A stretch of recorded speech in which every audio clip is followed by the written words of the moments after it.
j'ai quand même un tout petit peu de culture dans ce champ-là pour que c'est quand même grandiose. Pour quelle raison Hahnemann vient-il un tout petit peu nous rappeler la profondeur de nos devoirs, qui nous fait un petit peu de morale chrétienne ici, et en nous disant c'est un danger qu'on ne saurait envisager avec indifférence, celui qui respecte ses semblables et voit un frère jusque dans les derniers hommes du peuple. Cette tournure devrait attirer votre attention parce qu'elle est étrange, elle est inusitée, et évidemment elle fait allusion à quelque chose que je me suis donné la peine d'aller chercher, parce que forcément, la moindre expérimentation pour construire une médecine qui était à zéro, eh bien, il faut une très grande valeur morale parce que vous comprenez bien que demain, je peux vous raconter l'expérimentation que j'ai eue avec je ne sais quoi et que vous avez des gens très très doués qui vont pouvoir vous raconter des tonnes de symptômes délirants. On a déjà vu l'exemple, je ne reviens pas dessus. Ni la légèreté, c'est-à-dire de faire sa part dessus la jambe, ni la fraude ne peuvent être acceptées dans le fait qu'on a besoin pour toutes les générations futures de leur transmettre des données correctes, parce qu'elles ne seront pas finalement à changer. Ce qu'on sait aujourd'hui de pulsatilla, si l'humanité survit encore quelques siècles, eh bien, ils auront les mêmes cas de pulsatilla que nous. Donc, ni la fraude ni la légèreté ne peuvent être admises dans l'expérimentation pour comprendre les propriétés des remèdes.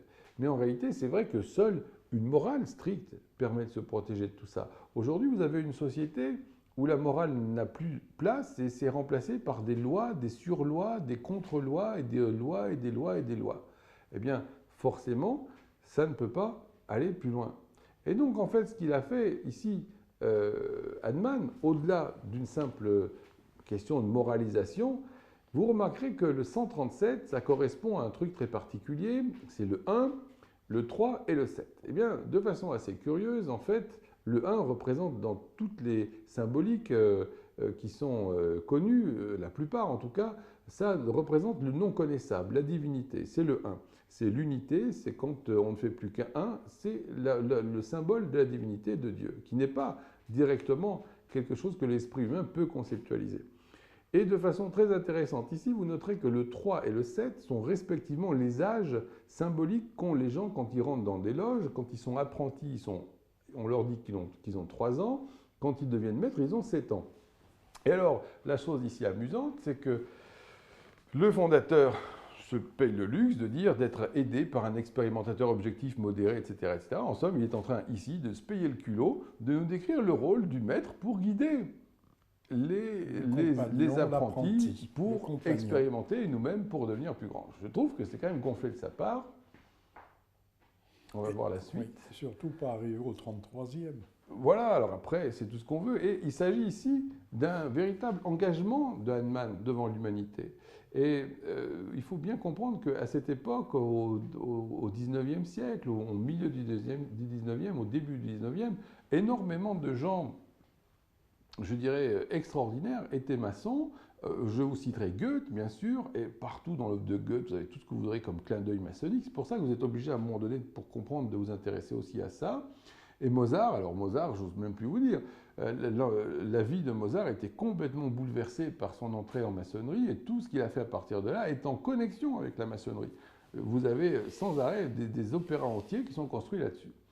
Et donc je suis allé vous retrouver dans le rituel des maçons apprentis, le texte qui vous rappelle finalement le clin d'œil ici que nous fait Hahnemann, parce que c'est directement inspiré là encore du texte. Vous savez qu'on avait eu cet exemple dans les tout premiers paragraphes de l'Organon. Ici, on nous refait un petit clin d'œil. C'est un très joli texte quand même que je vais vous citer.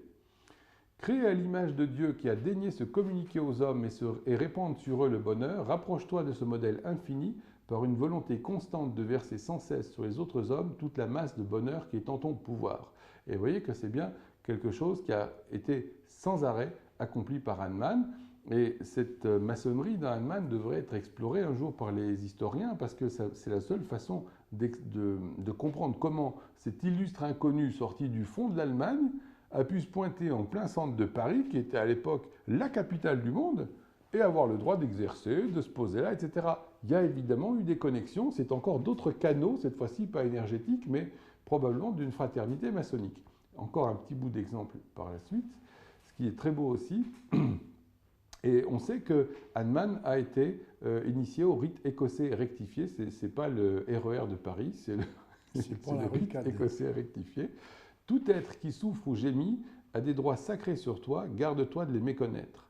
N'attends point que le cri perçant de la misère te sollicite, préviens et rassure l'infortuné timide, n'empoisonne pas par l'ostentation de tes dons les sources d'eau vive où le malheureux doit se désaltérer. Ne cherche pas la récompense de ta bienfaisance dans les vains applaudissements de la multitude, le maçon la trouve dans le suffrage tranquille de sa conscience et dans le sourire fortifiant de la divinité sous les yeux de laquelle il est sans cesse placé. C'est pas balancé ça? Amen. Et